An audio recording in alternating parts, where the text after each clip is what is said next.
Let's begin. Welcome to the block. This is the Euro 2016 preview. Groups E and F. If you haven't checked out my other podcasts, I've done A to D.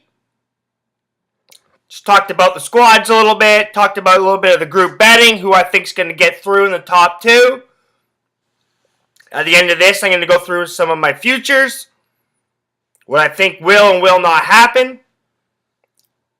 I'm back in the confines of my place, much more comfortable. Remember, you can find my work on Twitter at KJ_theblock. Find my work on my blog site, Johnston_theblock.wordpress.com. I'm going to have a whole bunch of Euro 2016 previews and updates. Hopefully live updates. Follow my Twitter during the tournament. I have a couple friends down there, people I just met, so I'm going to be following them. Hopefully get some live information right from France. I wish I was down there. If I wasn't doing what I'm currently doing right now, I would definitely be down in France. A lot of people are all worried about terrorist attacks and stuff like that. Meh. Problem is, though, is they actually live in France. They live in Europe. That's the problem. They can have all the airport security and all that shit they want, but they live in there. It's easy to get around on trains. Trust me, I've been down there. I know the security is going to be a little tighter than Euro 2012. But maybe something on the, like I've heard a couple other people talk about, guy I listened to late on the night, Sports Rage stuff. He was talking about stuff happening on the perimeter. Yeah, if something did happen, it'd probably be way on the outskirts of the perimeter. But personally, I think if anything does happen in France, it'll be a couple days after the tournament. Well, there's still some people lingering around. The Euro 2000 is still fresh in people's minds. I wouldn't be shocked if they do it somewhat after the tournament. Or France or Liga's next big match. When people's security is down a little bit. But it's one of the safest places in the world right now, if not the safest. If you're in one of those stadiums, it's the safest place in the world.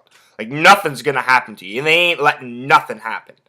So if you're in one of those stadiums, have some fun, watch the game, get drunk, go to the bars, enjoy yourself. Within 3 or 4 miles of that stadium is going to be the safest place in the world.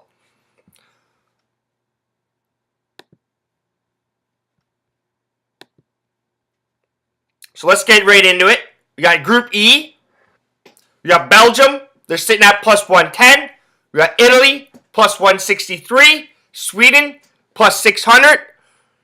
Republic of Ireland, plus 1,000 to win the group. Now, a lot of people are jumping on Belgium. A lot of people think this is Belgium's time. This is the golden era of Belgium football. Yeah, they got a pretty good squad. We're going to run through it here in a bit. A lot of people jumped on them a little too early in the last World Cup, as I suspected. They needed some experience. Now, do I think they're going to have an okay tournament? Yeah, I think they're going to get through the group. Do I think they're going to win it? No. No. Can they advance to the quarters or something like that? Yeah. They can get to the quarters. And I think that might be the end of the line for the Belgian national team. Now, a lot of people are writing off the Azzurri, sitting at plus 163. And me, I like them. And I've put my money where my mouth is. I've taken the Azzurri. I'll go through my future bets right at the end of this podcast. But I have taken the Azzurri at plus 163 to win this group. They will get through. There was that whole bunch of, a lot of people talking about the Giovinco and Pirlo stuff over here in North America. I already went through it. You can check out one of my other podcasts. They're just not good enough to be on the team. The Azzurri will be there. They're a solid team. Kick off the tournament against Ireland. They beat Ireland in Euro 2012. I was there. I think they'll repeat history and start off on the right foot. Start off running. Kind of calm a lot of people's nerves in Italy. As I am right now, as I was kind of ripping on the Italians a little bit, saying they were, out of all the nations I partied with, I was just thinking about this German guy I partied with at this bar. Ended up going to the Greece-Germany game with him. And then we bought scalpers and stuff like that.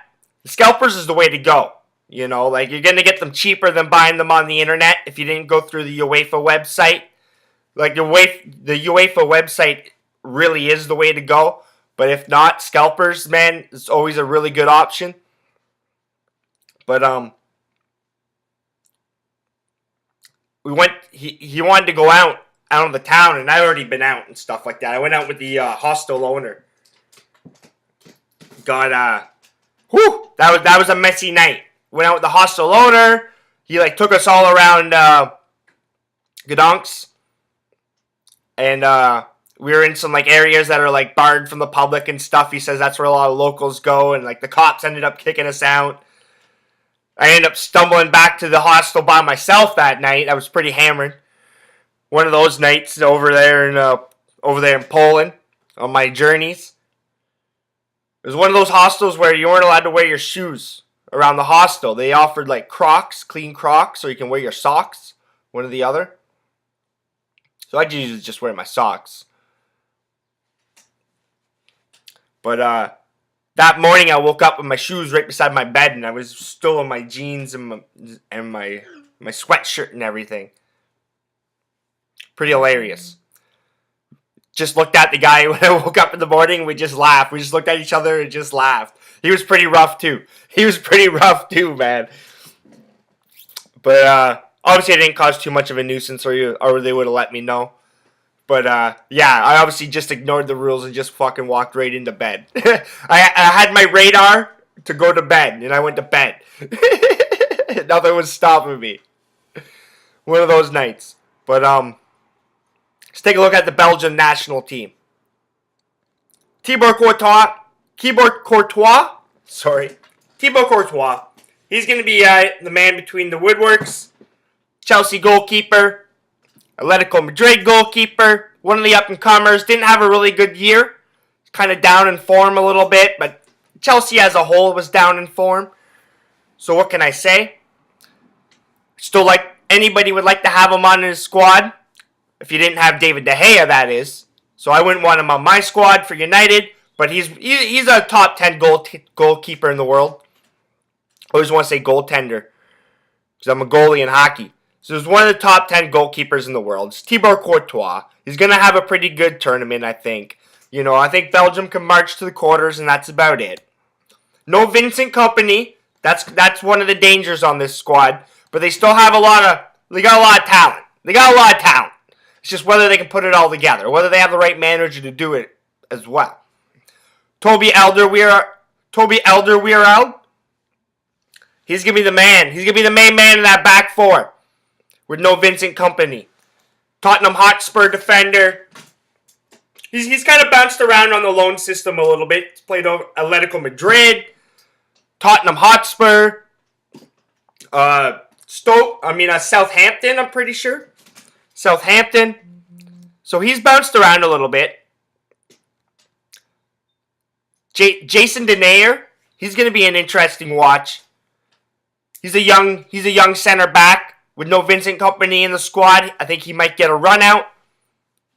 Thomas Vermaelen, the Barcelona former Hotspur defender, guy that's always hurt. But if he ever does stay healthy, he brings a lot of qualities. He can play a fullback position. He can play a center back position. He's kind of got a chip on his shoulder. He's kind of got an edge to him a little bit. But he can't stay healthy. Jan Vertonghen, the other Tottenham center back. So you got Vertonghen, you got Alderweireld. So you're pretty solid there in the back four. You got a lot of continuity. You got a lot of familiarity.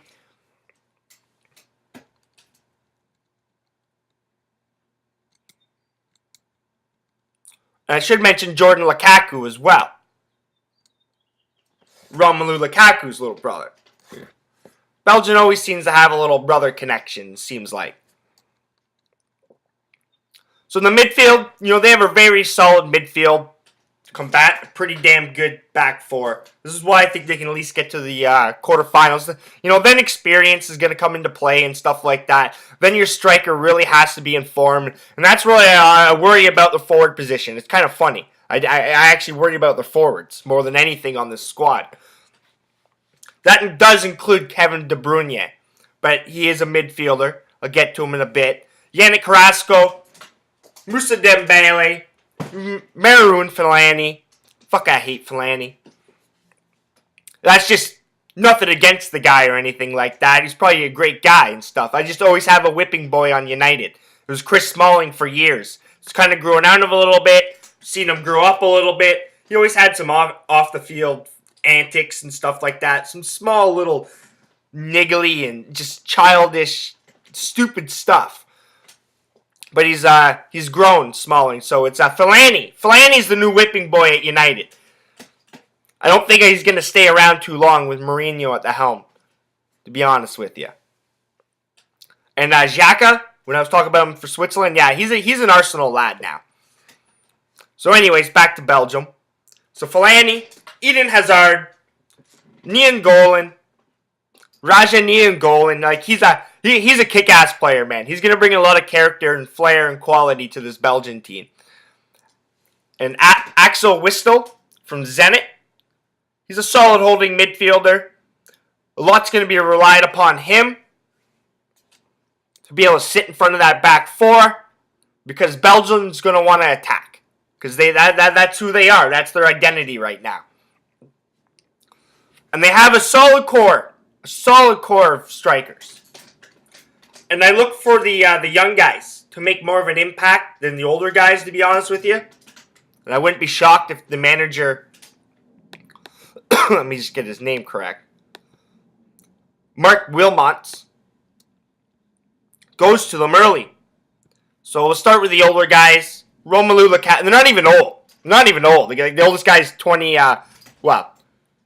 Mertens is technically a midfielder, but so there's another solid.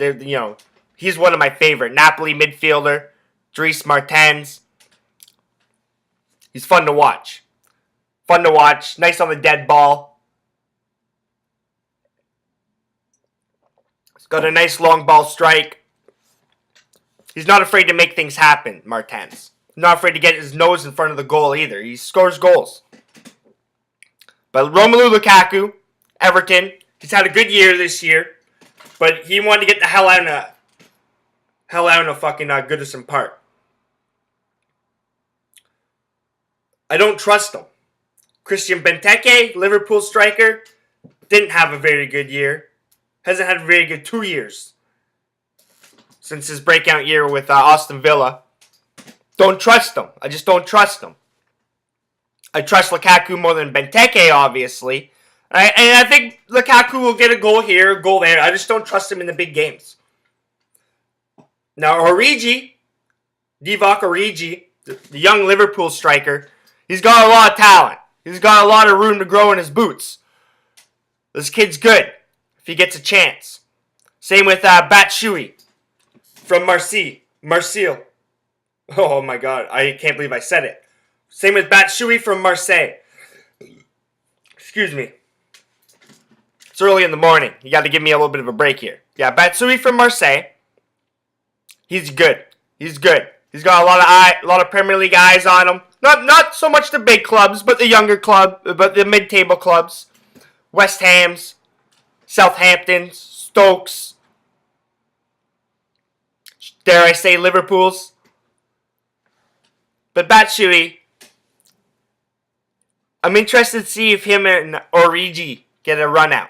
If they do, I think Belgium might be a little bit better off. But I don't think they will right off the hop, and I don't think they will in the crucial situations. They're going to be relying on Lukaku and Benteke, who I don't trust at all. And of their entire squad, I do not trust their forward situation. I don't trust how they'll be handled.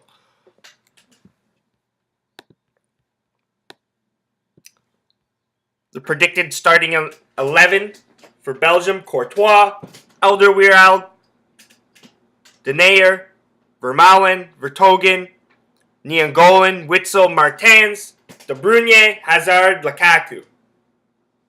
Solid.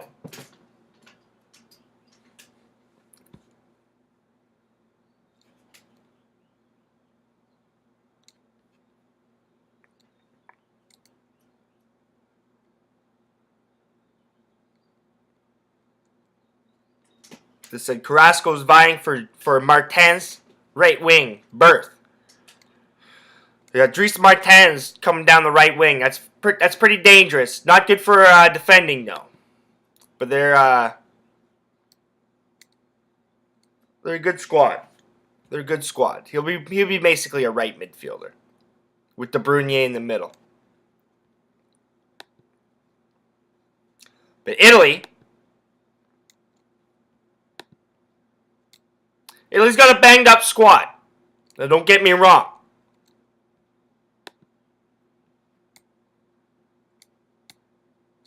They're missing some of the England killers. But no Marquisio.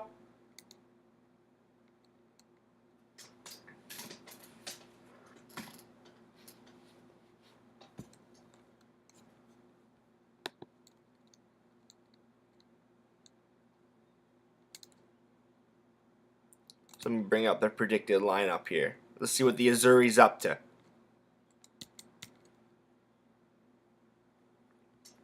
Yeah. So no Marquisio, no Verratti, and no Montalivo. Marquisio and Montalivo, the England killers. God damn, they played damn good in Euro 2012. Those two lads. No Marco Verratti, young midfielder from PSG. That's a big loss. That is a big loss for Italy. No Marco Verratti. But that being said, a lot of familiarity with the squad. Conte wants to go out with a bang. He's taking over the reins at Chelsea. And he doesn't want to go out. He doesn't want to fizzle out with the Azzurri. He wants to walk into Chelsea with his chest puffed up high. And I think that's exactly what he's going to be able to do. I wouldn't be shocked if Italy's back in the semifinals at least. I know we're going to get to the quarters. That I'm not afraid of. I think they can get past there. Can they win this tournament? Yes. Put it that way. They're one of those handful of teams that can win this tournament. So they got Buffon. Gianluigi Buffon. He's fucking he's Gandalf. He is Gandalf of goalkeepers. Like he's found the magic potion, man. He's not going anywhere, man. He's just gonna stay around forever and just keep stopping balls. Keep stopping shots. That's what he does, man. He had another awesome year in Juventus. Once again. Serie A's record-breaking signing for a goalkeeper. Buffon. I wouldn't be shocked to see him at the next World Cup. The guy's he's a living legend, to be honest with you. I wonder if he'll go play in the MLS. It's interesting. I don't know if squads really want to waste their money on goalkeepers in the MLS. Was it Colorado? Was it Colorado? Or Real? Or I think it was Colorado that bought Tim Howard. I don't know if that's the right idea in the MLS, to be wasting money on a goalkeeper. But Buffon, man, he just keeps marching on. He is Gandalf. He's the great white wizard. So they got Barzagli, Bonanucci, Chiellini, Darmian, DeSiglio, and Ogbonna as their defenders. Pretty damn solid. A lot of familiarity. 4 out of the 6 used to play for Juventus. Like, Ogbonna was a Juventus defender for like 3 years. 2 years or whatever it was before he moved to West Ham last year. So he knows who the hell they are. Darmian used to play in the Serie A. He's quite familiar with everybody. So, their back four with Buffon, man, there's no change, man. They know exactly what they need to do. Exactly. Do they have the legs as they get older? Yeah, they still have the legs. Chiellini, Bonanucci, they're still right in their prime as defenders. Italy's not the most physical of the leagues, the Serie A.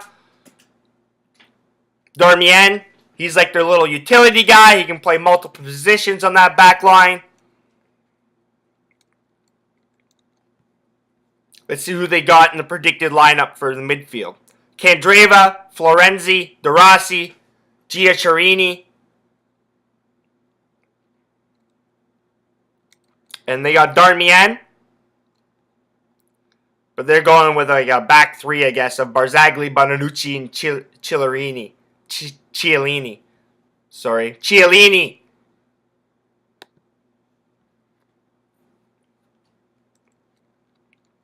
He does sound like a pasta. No wonder, like, Suarez took a bite out of him.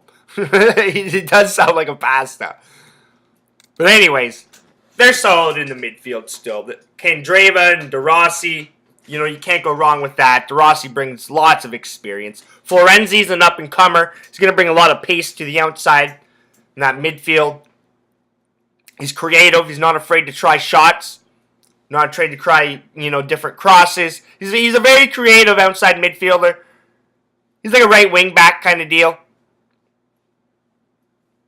He's one to watch. I was talking about Ricardo Rodriguez as a fullback. I like the fullback position. You know, I like to watch and see what they do, man. They're all over the place on their side of the pitch.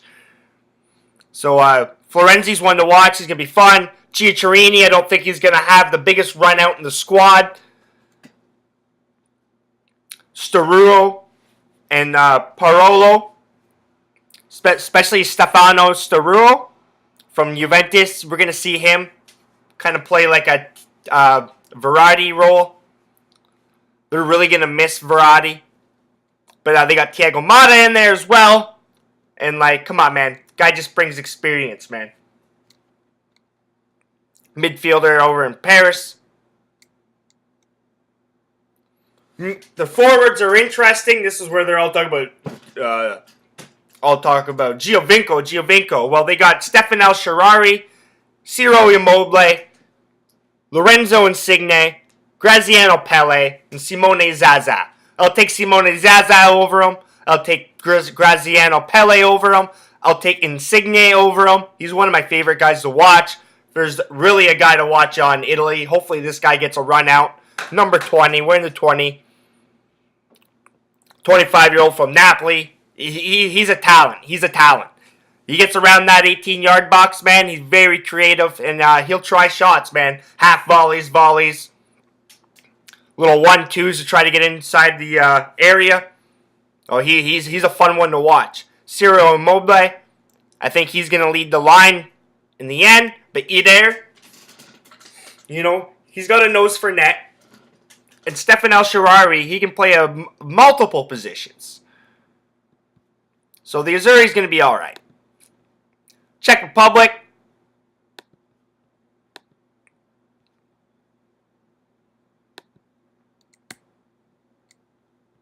Let's pull them up. I'm not too high on the Czech Republic in this tournament. I do not think they're going to get through. They're actually minus 125 to not get through. I think it's got some value there. But let's pull it up. They're an older team. They're an old team.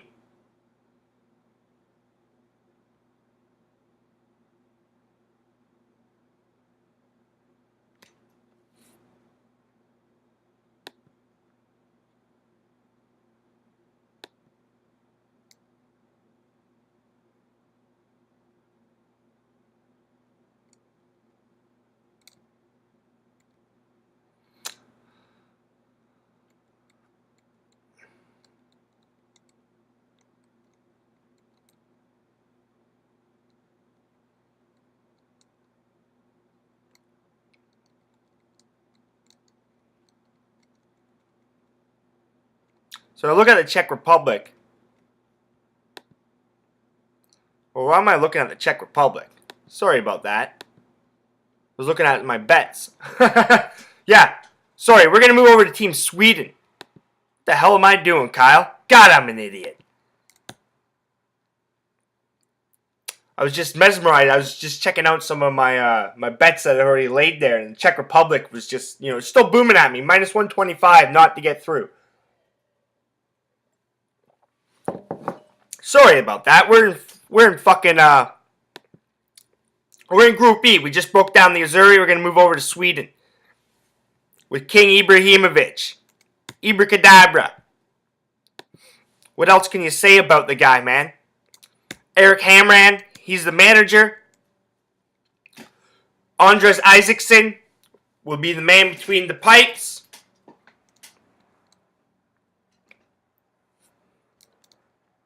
Now, I know most of these guys. Martin Olsen. Martin Olsen's one of my favorite fullbacks playing over in England. Always has been. Norwich City. Mikael Lustig of Celtic. There's another fullback. He can also play in the middle, though. He can play in the middle. Pontus Jansson. Andreas Granqvist. Ludwig Augustinsson. Eric Johansson. Victor Lindelof. 21-year-old from Benfica. You know Portugal, you know Benfica, you know Sporting, you know Porto, you know they're always producing. So he'll be one to keep an eye on. Let's go see what they have there in the predicted starting 11 on the back. Lustig, Lindelof. Yeah, they're going to give the little young guy a go, it looks like. Granqvist, Olsen.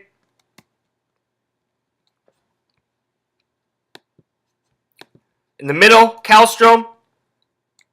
Hilmark, Forsberg, Berg. Interesting. Very interesting. Marcus Berg. Remember him in the Euro Under-21s. Man, that guy had a tournament. Then he just kind of, fell off the map a little bit. He's 29 years old now, playing for Panathinaikos over there in Greece. But let's start in the midfield. Kim Kallstrom. His best days are behind him.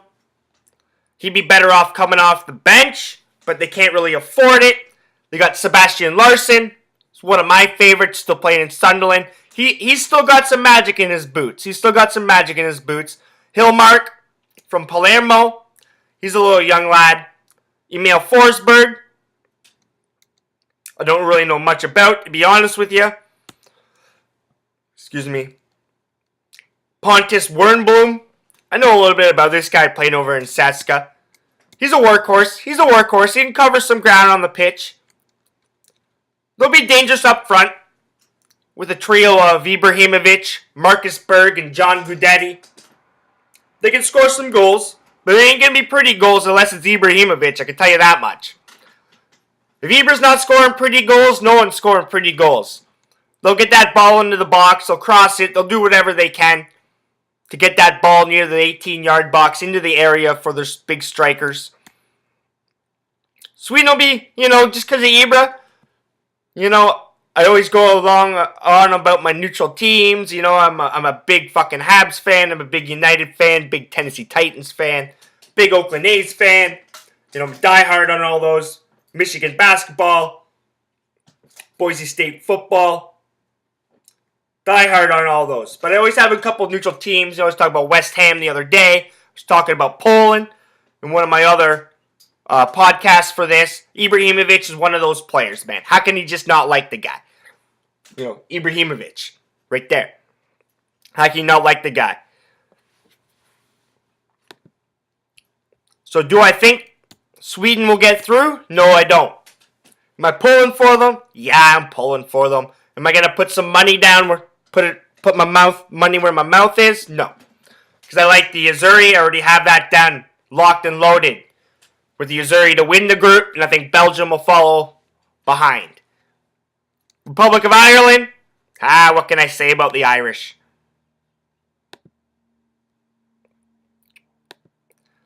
The Irish just want to score a couple goals and maybe come away with some points, and they're going to have a blast. They have no expectations to win this. They have no expectations to get through. They just want to score some goals and get a couple points and get hammered. And have some fun. They're going to bring a lot of culture. They're going to bring a lot of fun. If anybody's going down to the Euros and you're listening to this, if you see a bunch of Irish partying, and when I say a bunch, it's probably going to be a few thousand. Go have some fun. Man, because you're never going to experience anything like it. They're going to bust out their old tales, their old songs. They're going to have people dancing. They're going to have girls dancing. The booze is going to be flowing. So Martin O'Neill's the manager, one of my favorite managers. Though Roy Keane is his right-hand man. So, how can I not pull for the Irish, too? Say, this really is the group of death for me. You know what I mean? Like, I like Ireland. I like Sweden. I got my money on Italy. Hopefully Belgium stumble and one of my teams I don't mind get through. But I don't think it's gonna happen. Problem with Ireland is you got Shay Given starting in net. That can't happen. You got to start Kieran Westwood. Kieran Westwood's had an alright season. Sheffield Wednesday had a pretty damn good championship run. Gotta go Kieran Westwood. Shay Given, he doesn't play. He doesn't fucking play, man. It's like putting a water bottle in net. Water bottle will get more action than Shay Given throughout the year. Backline, Kieran Clark, Seamus Coleman, Shane Duffy, John O'Shea. Not bad. Not bad. Seamus Coleman, he's good. He's good. But, he's not enough. Kieran Clark, he's a mistake waiting to happen. John O'Shea, he's 35 years old. He doesn't play for United no more. There's a reason why Sunderland's almost relegated all the time. John O'Shea's, John O'Shea's got a big place in my heart. And I'm glad he's still playing. But he's not what he used to be. Shane Duffy, former Everton player, plays for Blackburn now. Very young, very inexperienced. Let's see who they got predicted for their midfield here before I get into it. Brady, Walters, Whalen, McCarthy, Hendrick, Houlihan. Meh. Alright. They got some foot soldiers, as they usually do. Nobody really too creative. Depending on a 32-year-old Glenn Whalen. Yeah, I don't know about that. Really don't know about that. Having a David Myler, even though he's actually somewhat stayed healthy recently, but nah. Aidan McGeady, nah, he looked good in Celtic, but fuck, man, when you're playing in the Scottish Premier League, and you can't look good, and if you don't look good on Celtic, you got a problem. James McLean, James McCarthy, there's your foot soldiers. Wes Houlihan, he's got some talent. He's one of the more creative guys. Jeff Hendrick, he's a little bit more of a, box-to-box guy. That's who the Irish are. There's not a whole lot of creativity in that midfield. They're going to have a tough time breaking other teams' midfields down and pushing forward. Robbie Keane, Shane Long, John Walters. Whoop-de-doo. Whoop-de-doo. Shane Long's had a good year in Southampton. The Irish are really going to hope he can continue his form. He can play down the middle. He can come off the wing and cut into the middle. He'll be in that starting 11 pretty quick. Pretty quick, in my opinion. They're going to give Robbie Keane, obviously, the go around. Yeah, here they got Long. And they better, if they want any hell and hope of getting through to the knockout phases, they better have Shane Long starting over Robbie Keane. So I like Italy to win that group, followed by Belgium. We're going to rip through Group F here rather quickly because, Hungary, you don't have a chance in hell. In my opinion. Iceland, sitting there at plus 600. They had a really good qualifying, knocked out the Dutch. Austria, plus 200 to win the group. Or you got Portugal, the Portuguese, minus 118, which I think's got some value with the Portuguese. Because the Portuguese are a lot like the English. They're going to tease you. Then they're just going to fade away. So, Portugal, obviously when we talk about Portugal, talk about the one, the only Cristiano Ronaldo. He's in fine form right now. They beat up on Estonia 7-0. Whoop-de-doo. Biggest thing is they came away with no injuries. Some of their players got some mojo. And they're confident. It's funny to see Quaresma out there scoring goals, setting up goals, and beauty goals too. Beauty fucking goals too. Man, that guy's been around forever. Obviously, Portugal, problems lie in the back line. Problems lie in their holding midfield. Can they stop other teams when other teams are stopping them?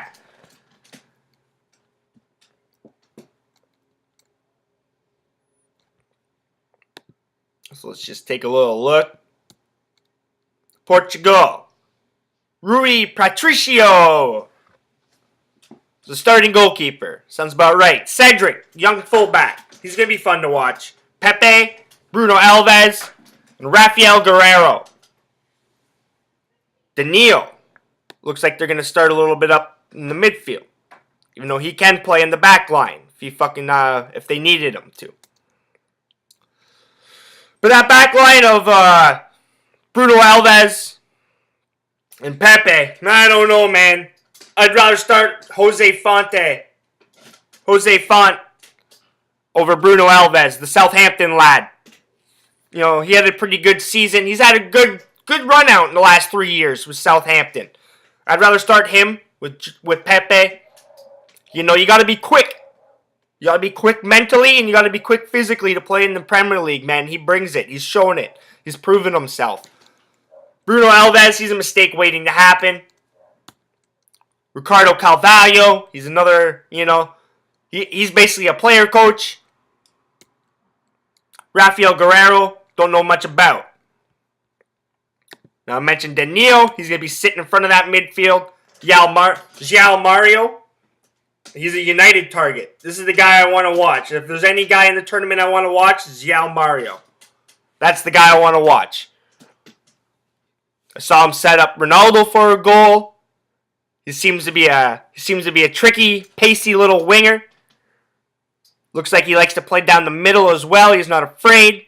Looks like he brings a couple of different skills to the basket.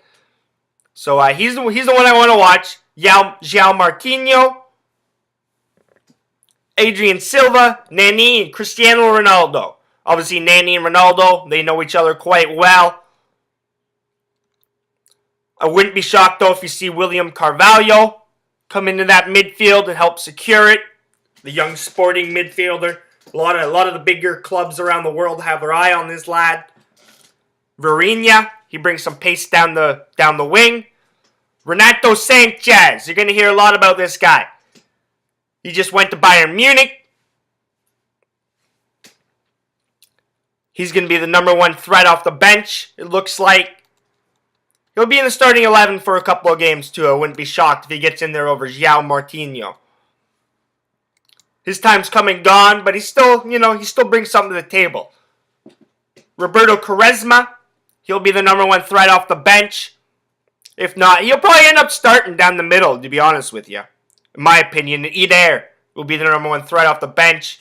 Nani, I wouldn't be shocked, starts on the bench because they got some young lads that can replace him. So I think about Portugal is they always let you down in the crunch time. But will they get through? Yes. Will they win this group? Yes. Biggest threats, Austria. Austria's plus 200 to win this group.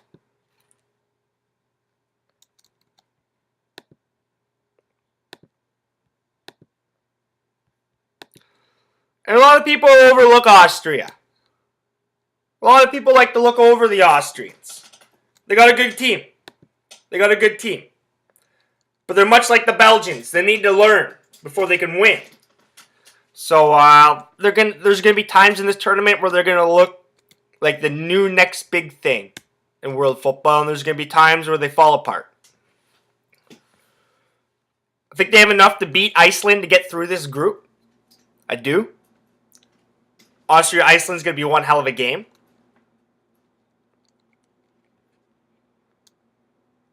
I don't know much about their coach, Marcel Koller. People are probably saying I should, but I don't. But they got some guys that can put the ball in the net. And they got some guys that can provide some creativity in that midfield, which is what you need in world football these days. Robert Elmer, Heinz Linder. I don't really know them too much as goalkeepers. Ramazan Ozcan. I'm going to take a wild guess and say Robert Elmer, wearing the number 1 jersey, is going to be between the pipes. Don't know much about him. Alexander Dragovic from Dynamo Kiev. A lot of people are looking at this guy as a center back that can play in the Premier League. Wouldn't be shocked if we hear his name in the Premier League in a couple years. Maybe even coming this fall. Christian Fuchs from champion Leicester City. Sebastian Prödl from Watford. Kevin Wimmer, Tottenham. Don't really know too much about that Tottenham Hotspur. Marcus Suttner, Florian Klein. So they got Klein, Dragovic, Hintrigger, and Fuchs as their starting back line with Alba playing in the midfield, which I would be doing as well as I look at their midfielders. David Alaba. Sorry, not Alba. David Alaba. Sorry. This guy's awesome. This guy can do it all. Right foot, left foot, set piece, cutting down the wing, volleys. Doesn't get enough credit playing in Bayern.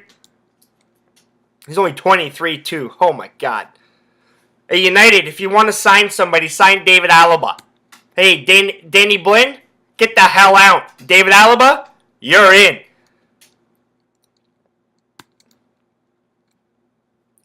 Let's see who they got in that midfield. They got Alaba, Baumgartlinger, Harnik, Janjuzovic. I know who Arturnovic is, and Yanko. They're forwards. But I'm not too familiar with the rest of their midfield, to be honest with you. Yeah, you know. You know, other than Alaba, man, that midfield, I don't know much. I know Zlatko Janjuzovic. Zlatko Janjuzovic from Werder Bremen. Yeah, I'm familiar with him. I've seen him play some Europa League football and stuff like that. Some Bundesliga. Harnik. Yeah, don't really know too much. Baumgartlinger. Yeah, don't much. Most of them play over in either the Austrian League or the Bundesliga. Marko Arturnovic, though, he plays at Stoke City. He's one of their forwards. There's going to be a lot relying on this guy. He can put the ball in the net. So can Mark Janko from Basel. So between them and Iceland, it's going to be a tight battle. It's going to be a very tight battle between them and Iceland to see who goes through. It's when the matches become ever important. Take a look at the matches here. So Austria kickoff tournament against Hungary. That's a must, 3 points. That's a must. An absolute must. Then they play Portugal. I think they're going to lose. And then that game against Austria is going to be a big one.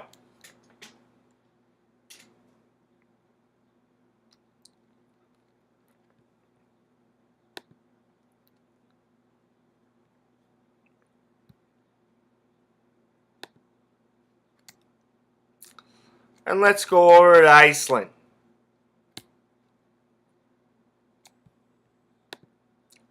Gylfi Sigurdsson. It's one guy I know. It's going to be a lot of hard names here. But a lot of people, you know, they're overlooking Iceland as well, man. But they put the sword to the Dutch. They took off their wooden clogs and smacked the Dutch right in the face. So we are Iceland. But I don't know too much about the Icelandic team at all. Gylfi Sigurdsson, I know. Good Johnston, love it. Love it. He's still playing. Molde. Alfred Finnbogason. Alfred Finnbogason. I know who he is. He used to play in the Dutch league. Same with Kolbein Sigthorsson. Kolbein Sigthorsson. He's over in Nantes right now, but I'm familiar with him as well. But you know, they're not your typical Icelandic team. I can tell you that much. You know, everybody thinks of Good Johnston as the prototypical Icelandic striker. Not anymore. Not anymore.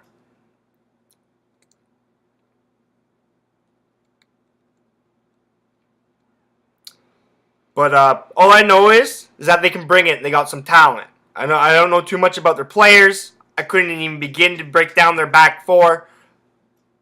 The midfield, like I said, is going to be run by Gylfi Sigurdsson. I don't know. Aaron Gunnarsson from Cardiff. There's a guy I'm familiar with.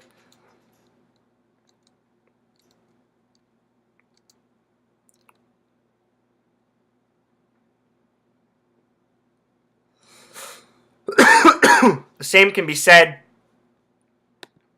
with the Hungarian team. I'd probably know more players on the Hungarian team.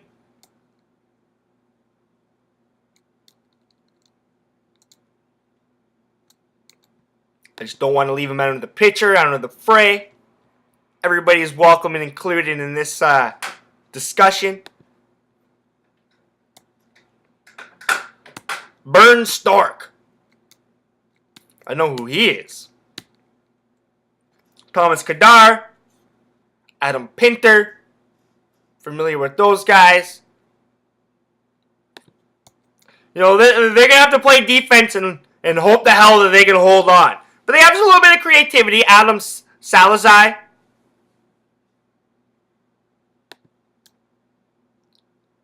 Up front. Adam Sazalai up front. Priskin. Namath. Christian Namath. You know, he's a young guy that can be the difference maker. Zoltan Guerra. Can't believe he's still playing. Oh, wow. Zoltan Guerra. He was West Brom, I'm pretty sure. Was he not? Was it West Brom? Pretty sure it was West Brom. Awesome player. Awesome player. Daniel Bolde. You know, they're loaded with forwards right now. A lot of them some of them are going to have to drop back in the midfield, play some wing positions. Their midfield is really where they struggled. Zoltan Steiber from Nuremberg. You know, a lot's going to be relied upon him. Put it that way. Thomas Kadar. Former Chelsea lad, I'm pretty sure. Former Chelsea prospect, Thomas Kadar. Playing over in Lech Poznan. But anyways, basically it's going to be a battle between Austria and Iceland for that second spot in this group. Portugal's going to win. Austria, Iceland. I think Austria's just in the better form right now, even though Iceland did slay the Dutch. I think they're in just as good a form. They got better talent. A pretty solid coach.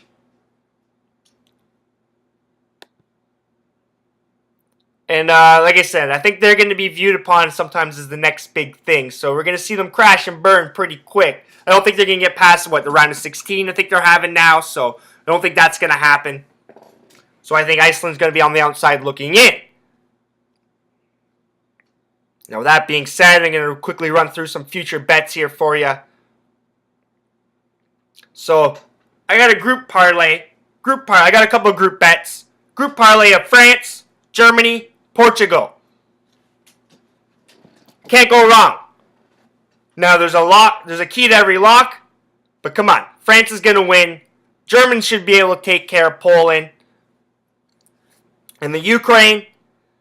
And as we just talked about Portugal, their biggest challenger is Austria and Iceland, and they're going to be too busy battling out between themselves.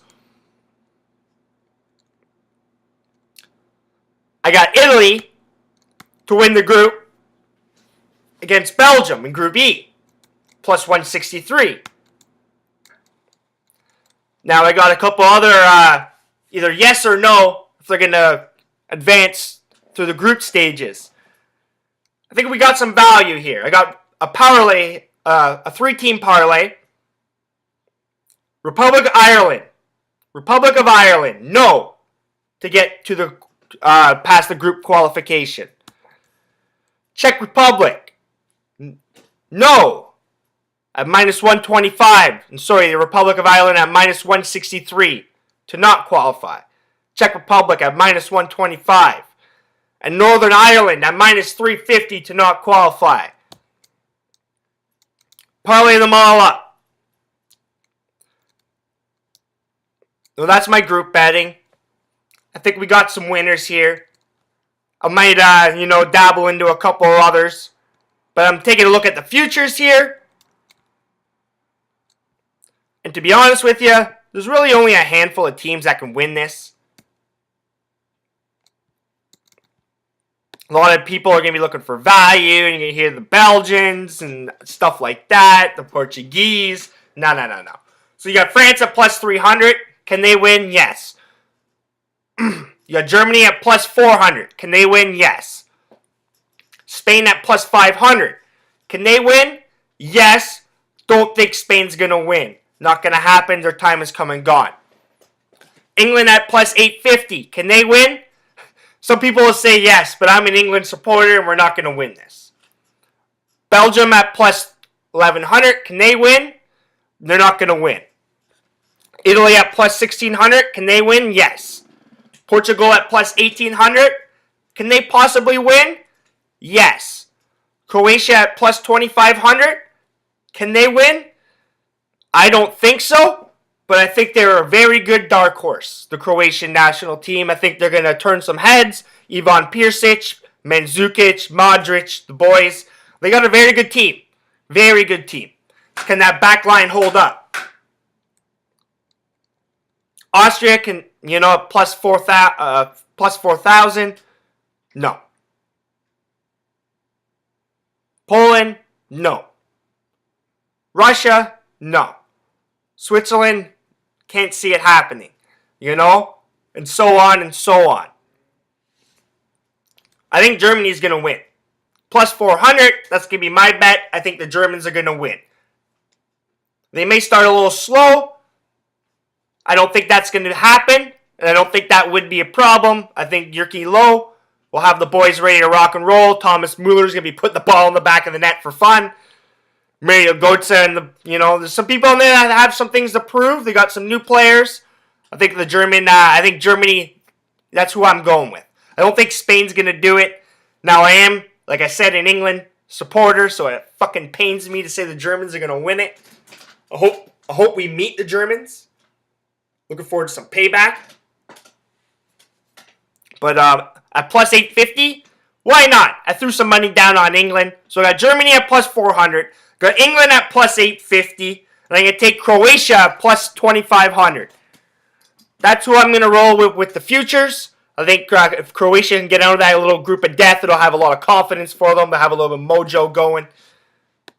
I got to get ready for work. Hope you enjoyed it.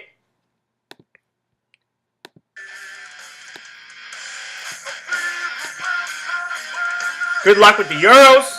Follow me. I'll be talking about it a lot. And remember, if you're not laying the money on the table, you're not winning.